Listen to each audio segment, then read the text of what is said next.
And I must begin by thanking Isaac for leading us in that song, Dare to Stand Like Joshua, because that is our lesson this morning, is dare to stand like Joshua, and it looks like the battery just went out.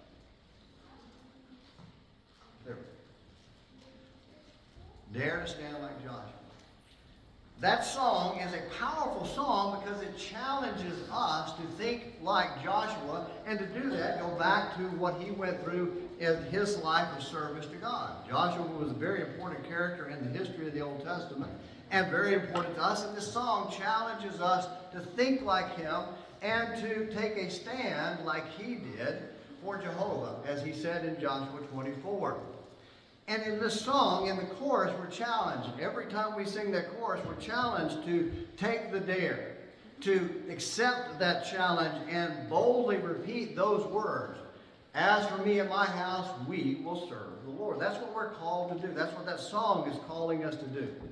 And the message of the song is very simple. Joshua was with the nation as they traveled when they were delivered by God from Egyptian slavery. So from there to the Red Sea and to Mount Sinai, and then in the wilderness wandering, tenting around, living in tents and temporary structures for 40 years before they were able to enter the promised land under his leadership. He stood for God all of those days and during all those times. And the song is calling us to do that as well, to think of Canaan land as eternity. And so from the time we're rescued from the slavery of sin to the time we enter our promised land, the eternal life with God, we are living in temporary shelters. There is no permanent home. We don't have forever homes here on earth. I think it's interesting that the builders use that term, or marketers use that term for your house. Buy this, this will be your forever house. No, it won't. Someday we'll leave that behind and move on to eternity. And so we have to have that mindset. And to do that, stand like Joshua all those days of our lives. The second verse tells us that we need to be standing like Joshua when we face the temptations of life. The Red Sea of doubt, he describes it. Because if you recall from the history there, when they got out of Egypt, they got to the Red Sea, and in front of them was this sea, and it was an impossible task for them to cross that sea. And then behind them came the Egyptian army, and they were frightened and they were afraid, and they called out to God, and God called on Moses to hold your staff over the Red Sea, and God parted those waters and let them across on dry land while holding back the Egyptian army, and delivered them safely, and then destroyed the Egyptian army. And so he's telling us in the psalm, the writer's telling us in the psalm, to think like Joshua. And when we come up against things like the Red Sea, doubts and fears and things that would cause us to worry about our salvation, or to worry about whether or not we can serve God, or maybe to lose trust in God, to stand like Joshua even in those days, so that we can overcome them and trust that God will open the way for us through that Red Sea of doubt. And then the final verse talks about the end of life. And for Joshua, in a sense, when they got to the Jordan River, Joshua was the one that led them over the river. When they got to that, they were going to enter the promised land. And they entered it physically. But for us, we're talking about a spiritual promised land, that when we cross the Jordan, which is a metaphor for death, when we enter the eternity, enter the afterlife, we will be going into that promised land. And so we need to stand like Joshua all the way up to that time when we come to the end of life. That's what the song is challenging us to do. And so the question is, will we trust God like that? Will we dare to stand like Joshua? And what we're going to do this morning is we're going to answer the question, how do we stand like Joshua?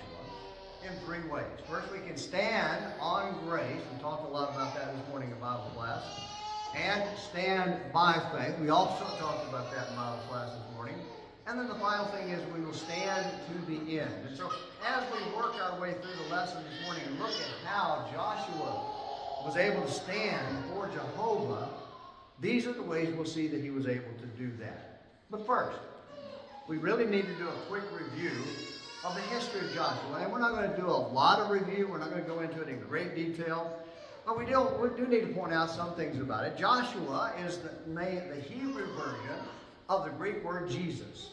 And so if you were to speak to Jesus, if the apostles were talking in Hebrew to Jesus, they would have called him Yeshua or Joshua.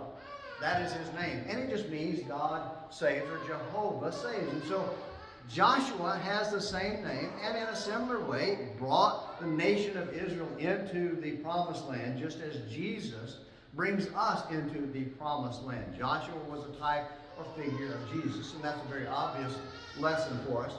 And which is one of the reasons I didn't really bring that lesson when we talked about the types of Christ in the Old Testament last year, because it's one very obvious one.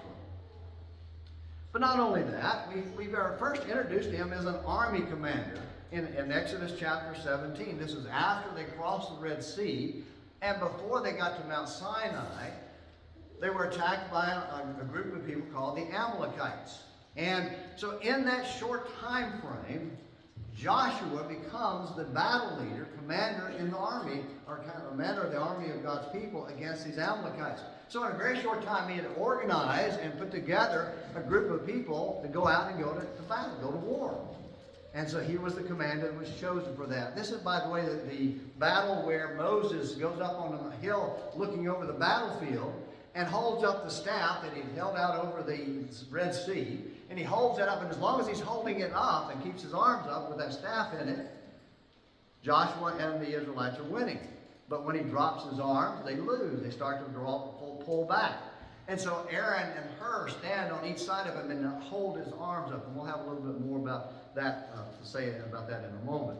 The next time we see him is with Moses on Mount Sinai. Joshua goes with Moses when he goes up on Mount Sinai to receive the law. In chapter 20 through 24, they have the discussion there and the giving of the law, and then God speaks verbally, audibly to the people, and they say, Moses, you go up and get the law. And so Moses does that, and Joshua goes with him. Now, it doesn't indicate that he goes all the way up with him. At some point, he stops, and whether it's at the very base of the mountain or somewhere along the way, he stops and waits. So for the 40 days that Moses is apart from the nation getting the law from God, Joshua is on the mountain alone, waiting for Moses to come back. And then he comes with him in chapter 32. He's with him when they hear the sound of the idolatrous practices or events going on there in the camp. And that's in chapter 32, verse 17. But we also see him as one of the 12 spies sent to look out over the land. And he comes back, and he's the one, he and Caleb, they all bring back a good report, but he and Caleb are the only two of those of 10 that say, we can go take the land. And so he's one of the spies. And then for the next 40 years, or 30 or 9 years, because they're now reduced to having to wander through the wilderness for a total of 40 years, he is a servant of Moses, working with Moses. And then in Deuteronomy 31 and verse 23, is appointed as the official successor of Moses to take the Israelites into the promised land. And then in Joshua, that's when they start going across Jordan and start taking the land. And so that's just a brief history. I didn't want to take a lot of time with that. I just want to kind of give you a little bit of an idea of what he was prior to what we see him doing there in the book of Joshua itself. And so we want to look for a few moments at this first point, stand on grace, this first point. Now the interesting thing about this is you're probably wondering, stand on grace? We're talking about the Old Testament, right? And when you talk about grace, grace is a New Testament thing. That's something that God only brought out and made available to us in the New Testament. But is that actually true? Isn't it true that grace has always been a characteristic of God? It is, grace permeates, God's grace permeates the Bible from beginning to end, from creation to eternity. Grace is at the heart of God's dealing with humanity. And it is especially on display with Joshua's closing words, and I told you to turn to Joshua 23, his closing words in Joshua 23. And I want to read this verse for you, and then I want to point out some key thoughts here. Verse 3 of Joshua 23. He says, and you have seen all that the Lord your God has done to all these nations because of you. For the Lord your God is he who has been fighting for you. And what I want you to notice there is that very pull that sentence apart and focus on two sections. You have seen all that the Lord your God has done, and then you skip to the last two words, for you. So God has done this for them. They were involved in the fighting, and we'll talk about that in the faith part in a moment, but the grace part is God is doing this for them. This is how God works. He's always doing for us, providing for people, and especially here in Joshua 23, we see Joshua knows that. Joshua is well aware that God is gifting them with this land, gracing them with this land, because that's what the word grace actually means. It means to view with favor or to gift. And so when you view with favor, you give somebody something, and God viewed these people with favor, was looking at them favorably, and gave them the land. And so Joshua knew that.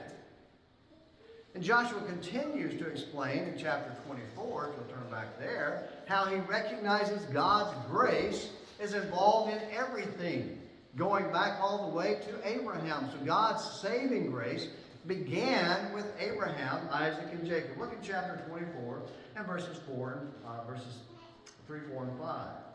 Or just verses 3 and 4. Verse 3 says, Then I took your father Abraham from beyond the river, and led him through all the land of Canaan, and multiplied his descendants, and gave him Isaac. To Isaac I gave Jacob and Esau, and to Esau I gave Mount Seir to possess it. But Jacob and his sons went down to Egypt. And so he's describing that he gave this promise to Abraham, that he gave Abraham these descendants, these children that became this great nation. This was a gift of God to Abraham.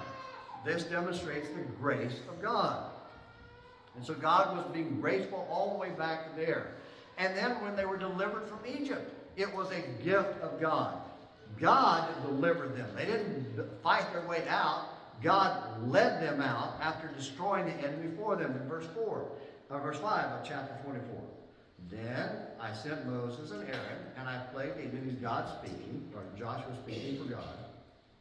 Then I sent Moses and Aaron, and I plagued Egypt by what I did in its midst, and afterward I brought you out. So God is the one who's making this happen. God is the one who's gifting them with the deliverance from slavery to Egypt. Joshua is aware of that. So he's standing on God's marvelous grace. And then he says in verses 5, 6 and following, he describes how God gave them victory over all of this. And verse 6, I forgot to read this. Verse 6, I brought your fathers out of Egypt, and you came to the sea, and Egypt pursued your fathers with chariots and horsemen to the Red Sea. The song, we mentioned that in the song. But when they cried out to the Lord, he put darkness between you and the Egyptians, and brought the sea upon them and covered them, and your own eyes saw what I did in Egypt, and you lived in the wilderness for a long time. You see where the writer got the idea for his song?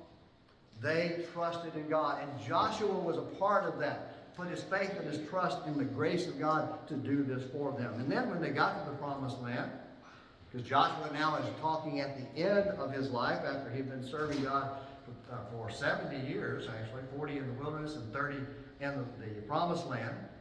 And Joshua is pointing out that he knows God did this for them.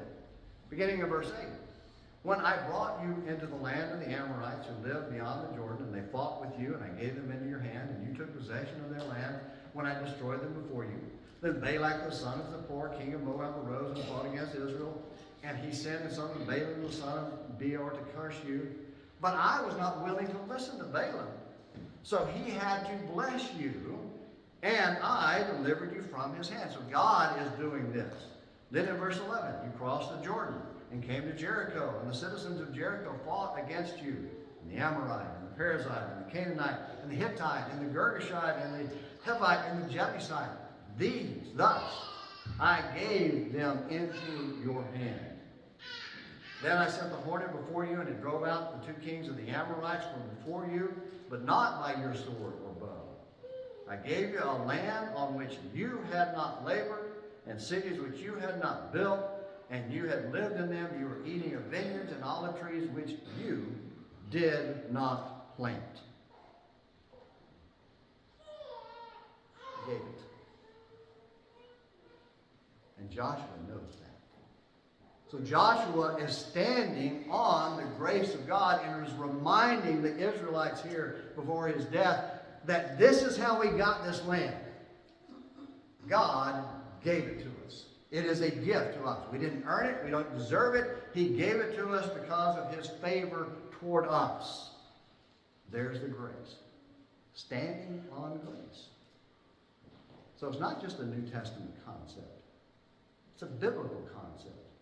It's a part of the nature of God in dealing with the people that would be his, and his offer of salvation to all people, not just those who are his and who become his. However, we also realize that he had to stand by faith, because there is an obligation to believe and obey God.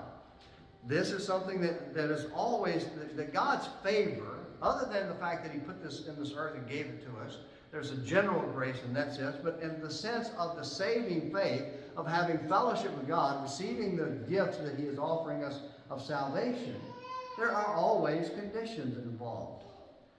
Even to leave the Egyptian slavery, to go to the promised land, they had to kill a lamb and put the blood over the door so that the angel of death would pass over them. And then they had to be packed and ready and leave. And then cross the Jordan, or cross the Red Sea, and go to Mount Sinai and accept the law. And so these were things that were conditions that were put on them. And standing by faith requires trusting, and standing on grace requires obeying God by faith. And look back to Exodus 17. I mentioned this earlier, and I said I'd come back to this. So go back to Exodus chapter 17. In Exodus 17, verses 8 through 13, we read this. And this is where they're coming out, they're across the sea, and this is the story of how God gave them the victory over the Amalekites in chapter 17. I'll get to it in a moment. I'll get that to turn. There we go. Verse 8. Then Amalek came and fought against Israel at Rephidim. So Moses said to Joshua, choose men for us. Notice the interesting connection to what Joshua said at the end of his book, choose. Choose men for us and go out and fight against Amalek. Tomorrow I will station myself on the top of the hill with the staff of God in my hand. Joshua did as Moses told him and fought against Amalek. So they had to go out and fight. They had to get the men together and go out and go to battle. And Moses, Aaron, and Hur went up on the top of the hill. So it came about when Moses held his hand up that Israel prevailed, and when he let his hand down, Amalek prevailed. But Moses' hands were heavy. Then they took a stone and put it under him, and he sat on it. And Aaron and Hur supported his hands, one on one side and one on the other. Thus his hands were steady until the sun set. So Joshua overwhelmed Amalek and his people with the edge of the sword. Did you notice how that works? God's grace is giving them this victory. Do you think the fact that Moses holding his hands up in the air is the cause of their victory? No.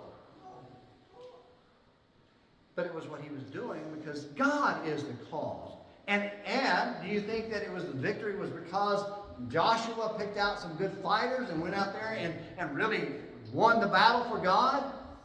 No, it was a gift of God. But did that battle come without them going at it, or that victory come without them going after the battle? No. Did the victory come without Moses holding up his hands? No. But it was a gift of God by virtue of, or as a result of their putting their faith and trust in God to give them the victory.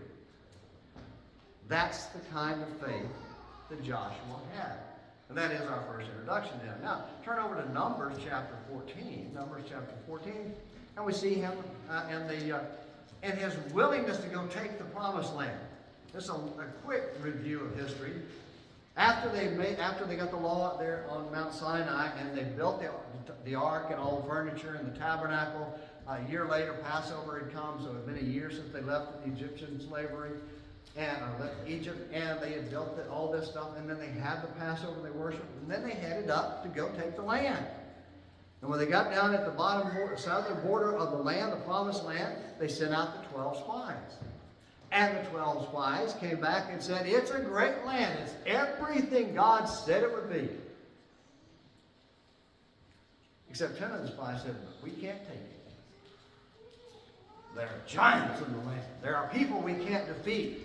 Who were they relying on to win the victory? Themselves, instead of trusting God and having faith in God. What we see in Isaac, though, or not Isaac, but in Joshua, is that he had faith in God. In chapter 14, in verse 6, this is they're crying out, we can't do it, we can't do it, we're not going to go up, God won't do it, we just can't do it. Let's go back to Egypt. Verse 6, Joshua, the son of Nun, and Caleb, the son of Jephunneh, of those who had spied out the land, tore their clothes. And they spoke to all the congregation of the sons of Israel, saying, the land which we passed through to spy out is an exceedingly good land. If the Lord is pleased with us. Who are they trusting? Who are they putting their faith in? God. He will bring us into this land and give it to us, a land which flows with milk and honey. Then he challenges the people. Here, 70 years before the end of Joshua, he's challenging the people. Only do not rebel against the Lord, and do not fear the people of the land, for they will be our prey. Their protection has been removed from them, and the Lord is with us. Do not fear them. So what is Joshua standing on? Standing by? Faith. He's trusting God to give this to them. And notice when his faith didn't waver. Verse 9, verse 10. But all the congregation said to stone them with stones. So here's Joshua and Caleb saying, we can do this. Don't be afraid. Don't be afraid. Trust God. Believe in God. And we'll go up and he'll give it to us. And the people were going to stone them. In fact, God intervened to save them. In verse 10 it says, then the glory of the Lord appeared in the tent of meeting to all the sons of Israel. So God rescued them from their own people by grace because of their faith, by their faith. So through grace and their faith. So we see that Joshua, daring to stand like Joshua means standing on faith, standing by faith like Joshua. Turn over to Joshua, turn chapter 6. I'm going to look at chapter 6, and we're going to talk about the taking of Jericho. Because the taking of Jericho is one of those fascinating events, simply because of the way it was done. Not just because of the way it was done, but as 655 is about the walls came tumbling down. We're going to read here about how, we're not going to talk about how the walls came tumbling down.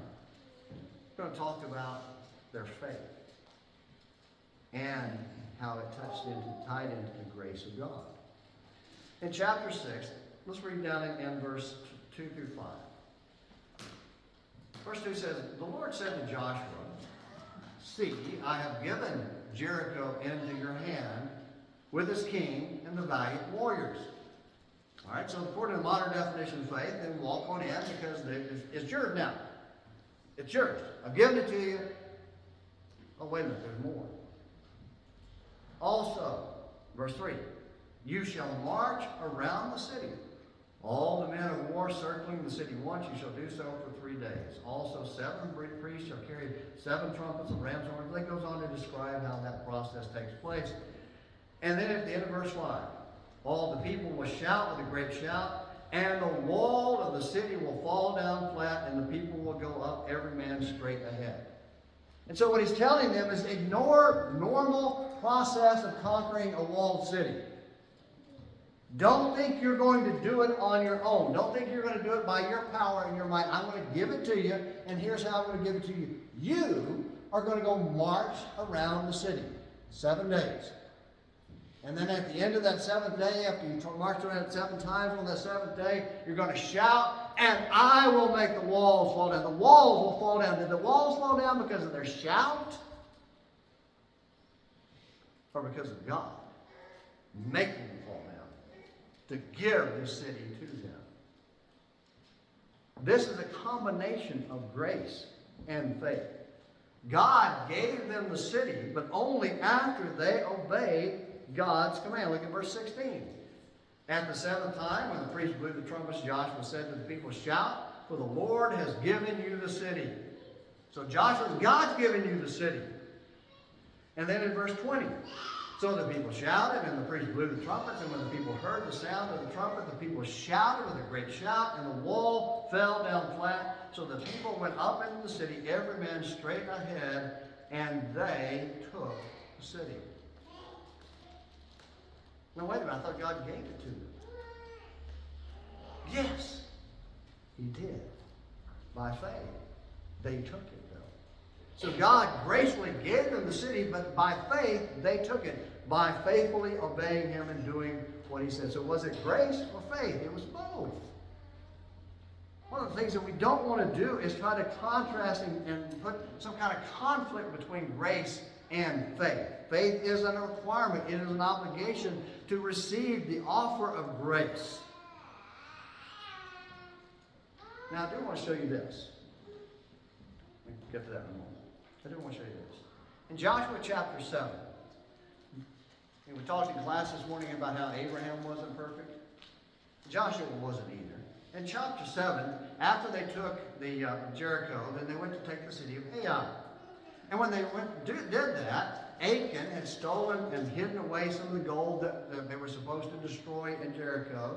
And so God let them be defeated by the people of Ai, a city that should have been an easy victory for them. And I want you to notice at the beginning of verse 6, Joshua chapter 7, Joshua's reaction. Joshua was I wouldn't say incensed. Joshua was flabbergasted and had a moment of doubt here. Verse 6, Then Joshua tore his clothes and fell to the earth on his face before the ark of the Lord until the evening. For he and the elders of Israel, they put dust on their heads. And I want you to notice what he says. Joshua said, Alas, O Lord God, why did you ever bring us, this people, over the Jordan, only to deliver us into the hand of the Amorites to destroy us? If only we had been willing to dwell beyond the Jordan. O Lord, what can I say, since Israel has turned their back before the enemies, for the Canaanites and all the inhabitants of the land will hear of it, and they will surround us and cut off our name from the earth. And what will you do for your great name? Joshua lost his faith there for a second. Joshua lost his trust in God and overreacted. That was his Red Sea of doubt at that moment. And so all of us can have that, but still we will have to overcome that by faith. Because notice what God says to him in verse 10. God doesn't sit there and say, it's okay, Joshua, I feel sorry. No, verse 10 says, So the Lord said to Joshua, Get up! I don't know if he said it that boldly or that powerfully, but he said, Rise up. Why is it you've fallen on your face? Joshua was not demonstrating his faith there. So we stand by faith, and what we recognize is that it requires keeping God's conditions. And that's why they lost in Ai. God went on explaining, You lost to Ai because somebody didn't keep my conditions and obey me in the taking of Jericho. Faith will always comply with God's conditions. And this is perhaps one of the greatest tragedies of the Reformation movement. The persistent belief that grace cannot require any action on the part of its recipient.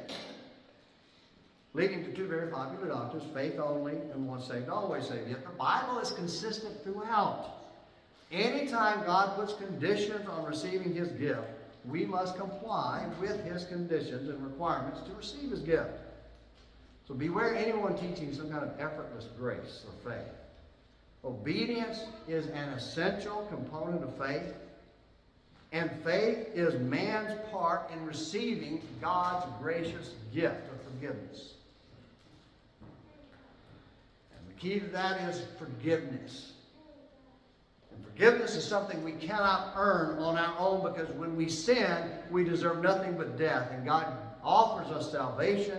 And no matter how much we do or how hard we try, we talked about it last week as a bank account. You've got this huge debt of sin in your bank account, and it doesn't matter how much good works you earn and how much good works you do and whatever you might try to pour into that bank account, the balance will never even out. God gives us the gift of salvation by removing the debt. And He puts faith to our account, deposits faith into our account as righteousness. It is God's gift, though, to whosoever will, not to whosoever won't. And then finally, Standing like Joshua is to stand to the end. Go back to chapter 23, Joshua 23. I want you to read verses 1 and 2. Joshua 1:23 says this, Now when it came about after many days, when the Lord had given rest to Israel from all their enemies on every side, and Joshua was old, advanced in years, that Joshua called for all Israel, and their elders, and their heads, and their judges, and their officers, and said to them, I am old, advanced in years. And so Joshua is recognizing he's at the end. And he had been leading them for decades. Now think about it. He had been leading them from the time he was about 40 when they came out of the land of Egypt. And he was leading and serving and leading all through their wilderness wandering for 40 years. And now at the age of 110, that means they had been in the promised land for 30 years, and they'd gone through all the war campaigns, and they'd gone through all the process of settling the land and taking it over. And 30 years later, at 110, he still stands for God, trusting and obeying God to the end of his life. Now, let's end with some takeaways, a few takeaways. Grace is the gift of forgiveness, not an enabling power. Grace of God is what he gives us. Because he is good to us, because he favors us and wants to have fellowship with us, he offers us salvation and he gives it to us, the salvation, not as an enabling power that makes it as able to obey him, but as the gift that he gives that we don't deserve after we obey him, or as a result of our obedience to him. Second takeaway, faith without obedience isn't faith. And I think it's important that we think about it in those terms, and think about it that way. We get caught up in faith and works and try to find some way to combine it. Just think of it this way. Faith without obedience isn't faith. Period. Not going to be perfect obedience. Don't ever think that. Don't ever try to shove that in there. But it's obedience. Faith always includes obedience. And the last thing is, servants of God never retire. So Bridget, you got to go back to work. No, Bridget retired a few months ago. No, I'm not talking about back at a job, whatever it is that you might do to make a living. We talked about that in the theology of work a few weeks ago, why it's important to work. But what I'm talking about is once you reach mature years, or you want to say about me, you get old, like me. You don't quit serving the Lord. You don't quit teaching. You don't quit preaching. You don't quit trying to lead people to Christ. You don't quit coming to services. You don't quit. You keep going until you can't go anymore. It's one of the things I love about Sister Pat. 92 years old. 92. She'll be 93 this year in December. Lord willing, she'll be there. You know where she was every service? Here to serve and honor God. Now, that's not the be all and do all of service. That doesn't mean, that's all you have to do. Any more than being baptized is all you have to do. But she was serving God as much as she could by being here and doing what she could. Serving God to the end is doing what you can with what you have, where you are, and whenever you are, whatever age you might be. One of the saddest things to see is when people reach their 60s and 70s, step back and stop getting involved in teaching and doing all those things in the church and say, all you young people, we got a bunch of young men here and women, y'all do it. It's your turn. Let's work together so that when I am no longer able to serve, you're there like Joshua. Think about it from this standpoint.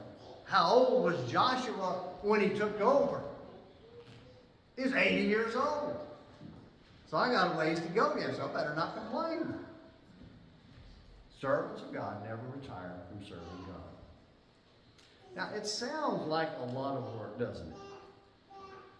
And to a certain extent, it is. Serving God is a work. It takes effort. But loving God, knowing and understanding the grace of God means that He is everything to us, and all that we do, even though it still comes short of what He would have us to do and be, is worth giving Him us our all because of who He is and what He is offering to us. The gift of the promised land. On the other side of our Jordan of death is eternity with God. And God saying, come on, I'm here, come on, come to me. Be mine. That's what He's calling us to do. Stand like Joshua. Have the courage and the boldness to stand like Joshua. And live today and tomorrow and every tomorrow that comes until either the Lord comes again or you cross that Jordan to be with Him. He's daring you to do that. If you need to become a Christian, become one today. Believe that Jesus is the Son of God. Repent of your sins, confess His name, and then be baptized in water so that you can bury that old man and come out and tent along the way until you reach Canaan land in faith, trusting on the grace of God. Or if you've done that and ran up against the sea of doubt, the Red Sea of doubt, and you need some encouragement, we're here to help you. We're here to encourage you. Let us help you do whatever you need to do to be right with God. Please come while we stand and sing.